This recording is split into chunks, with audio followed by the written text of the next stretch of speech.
अब इसके बाद प्रश्नावली 1.1 पूरा होने के बाद प्रश्नावली 1.2 को हम लोग सॉल्व करेंगे। प्रश्नावली 1.2 का प्रश्न नंबर 1, मैं निशात अहमद एनसीईआरटी कक्षा 10वीं के क्लास में आपका स्वागत करता हूं, वेलकम करता हूं। प्रश्नावली 1.2 प्रश्न संख्या 1, निम्नलिखित संख्याओं का अभाज्य गुणनखंडों के गुणनफल के रूप में व्यक्त कीजिए। यानी निम्नलिखित संख्याओं को अभाज्य गुणनखंडों के गुणनफल के रूप में व्यक्त कीजिए।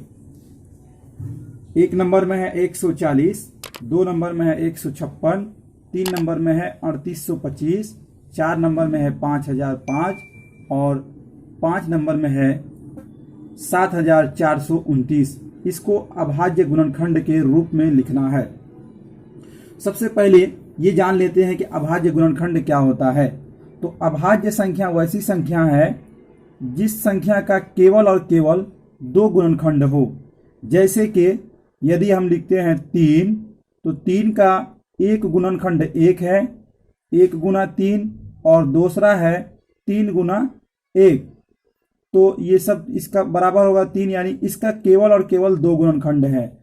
स्वयं और 1 के अलावा कोई अन्य गुणनखंड 3 का नहीं है, इसलिए 3 क्या होगा, अभाज्य संख्या होगा। सबसे छोटी अभाज्य संख्या जो है वो है 2, और भाज्य संख्या उसको कहते हैं जिसका 2 से अधिक गुणनखंड हो। जैसे कि 4 है तो 4 का एक गुणनखंड 1 गुना 4, दूसरा है 4 गुना 1 और तीसरा है 2 गुना 2।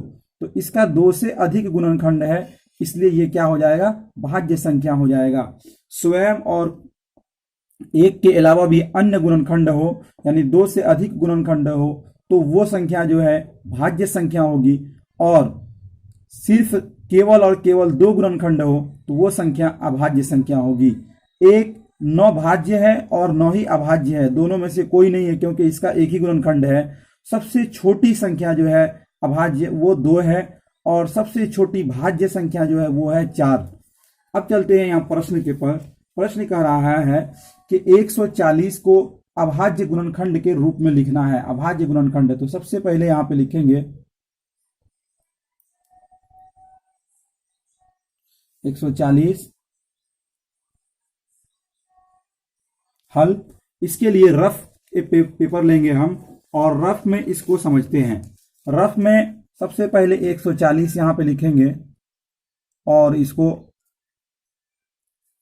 इस तरह लिखकर, लास्ट में 0 है इसलिए 2 से कटेगा ये, तो 2 सत्ते 14 और 0 के 0, फिर लास्ट में 0 है 2 से कटेगा।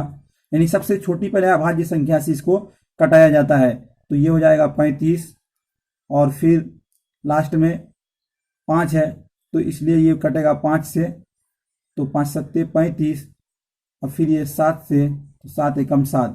अब इसी फॉर्मेट को हम यहाँ पे लिखेंगे। यहाँ पे लिखेंगे 140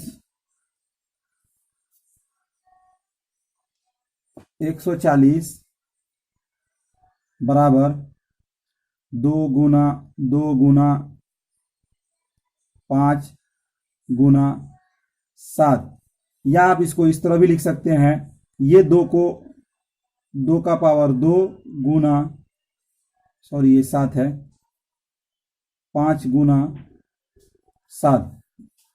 ये आपका प्रश्न संख्या 1 हो गया। अब आगे चलते हैं 156, 2 नंबर में है 156 को सॉल्व करेंगे और इसको भी लिखेंगे हल, और 156 को भी हम समझेंगे। यहाँ पर 156 यदि लिखते हैं तो 156 को फिर उसी फॉर्मेट में 2 से तोड़ेंगे, तो 2 सत्ते 14, 2 अट्ठे 16, और फिर ये 2 से टूटेगा तो 2 तिया 6, 2 नमा 18। अब ये 9 3 12, तो ये 3 से हो जाएगा, 3 एकम 3, 3 तिया 9, और यहाँ पर आ गया 13, 13 एकम 13। अब इस पूरे को यहाँ पर फिर लिखेंगे, हम लिखेंगे 156 बराबर 2 गुना 2, 2 गुना 2 गुना 3 गुना 13, या इसको हम लिख सकते हैं इस 2 को 1 2 लिख के 2 का पावर 2 गुना 3 गुना 13। ये आपका प्रश्न संख्या 2 सॉल्व हो गया। अब अगले प्रश्न की तरफ चलते हैं। अगला प्रश्न है 3825, 3825 3 नंबर में, तो उसको लिखेंगे यहाँ पर 3 नंबर में 3825। फिर इसको हल करेंगे, तो यदि हम 3825 को हल करते हैं तो उसको पाते हैं, जैसे कि एक रफ पेपर लेते हैं और यहाँ पे हल करते हैं 3825। इसको हल करेंगे तो सबसे पहले ये 3 से होगा, 3 एकम 3, 3 दूना 6, तो इसमें से रह जाएगा 2, तो ये 22 हो जाएगा, तो 3 सत्ते 21 और 3 पाँचे 15, 1275। फिर ये 3 से होगा, 3 चौके 12, 3 दूना 6, 3 पाँचे 15, 425। अब ये 3 से नहीं होगा, 5 4 9 9 2 11, 3 से नहीं होगा, तो ये होगा अब 5 से। जिसके लास्ट में 5 या 0 हो वो 5 से कट जाता है, तो 5 से होगा, तो 5 8 40 और ये 5 25, 85 हो जाएगा। अब ये हो जाएगा 8 5 13, तो ये फिर होगा 5 से, तो 5 से होगा, तो 5 एकम 5 और ये हो जाएगा 3 5 7 35 17। अब फिर ये 17 एकम 17। अब इस पूरे फॉर्मेट को हम यहाँ पे लिख देंगे, यहाँ पे लिखेंगे, इसी को लिखना है हमें 3825, 3825 बराबर 3 गुना 3 गुना 5 गुना 5 गुना 17। अब इसको हम इस तरह भी लिख सकते हैं, 3 का पावर 2 गुना 5 का पावर 2 गुना 17। आप जैसे भी लिखें एक ही बात होती है। अब आगे है 4 नंबर में, 4 नंबर प्रश्न है 5005।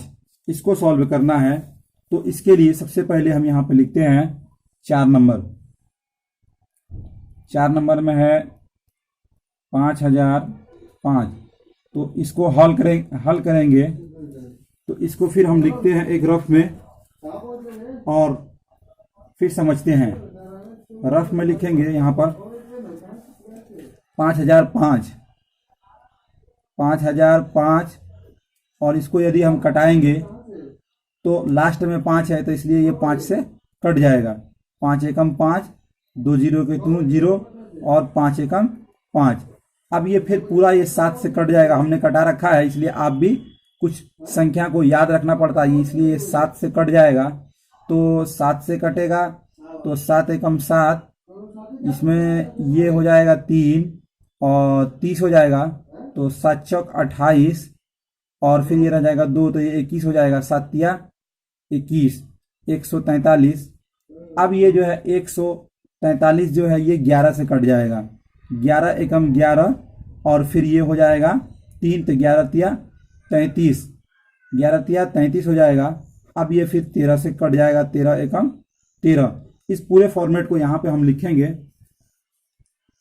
5005 बराबर 5 गुना 7 गुना 11 गुना 13। ये मेरा 4 नंबर हल हो गया। अब 5 नंबर प्रश्न कह रहा है, 5 नंबर में है 7429, यानी 7429। अब इसको सॉल्व करेंगे 7429, तो यहाँ पे लिखेंगे 5 नंबर में 7429, फिर लिखेंगे हल। अब इसको फिर हम समझेंगे एक रफ में, और रफ में 7429 को लिखेंगे यहाँ पर 7429, और इसको फिर कटाएंगे, तो ये सबसे पहले 17 से कटेगा, इसको आपको याद रखना होगा। तो 17 से कटेगा तो यहाँ पर हो जाएगा 4, यहाँ हो जाएगा 3 और यहाँ हो जाएगा 7। अब ये फिर पूरा 19 से कटेगा, 19 से कटेगा तो 19 दूना 38, तो फिर यहाँ पर आ जाएगा 3 और ये फिर 23 आ गया, तो 23 से कम 23। इस पूरे फॉर्मेट को आपको यहाँ पे लिखना होगा। फिर लिखेंगे यहाँ 7429 बराबर 17 गुना 19 गुना 23। ये प्रश्नावली 1.2 का जो 5 प्रश्न है, इसको सभी को यहाँ पे सॉल्व किया गया है। आप इसका स्क्रीनशॉट ले लीजिए और नोट्स बनाते चलिए। अभी से अच्छी तैयारी कीजिए। अगर ये वीडियो आपको अच्छा लगा तो लाइक और शेयर ज़रूर कीजिएगा। यदि अभी तक आपने हमारे चैनल को सब्सक्राइब नहीं किया है तो नीचे में रेड कलर का सब्सक्राइब वाला बटन होगा, उसको दबाकर चैनल को सब्सक्राइब कर चैनल से जुड़ जाएं और घंटी के आइकॉन को ज़रूर दबाएं ताकि जो भी वीडियो मैं अपलोड करूं सबसे पहले आप तक पहुंचे। धन्यवाद।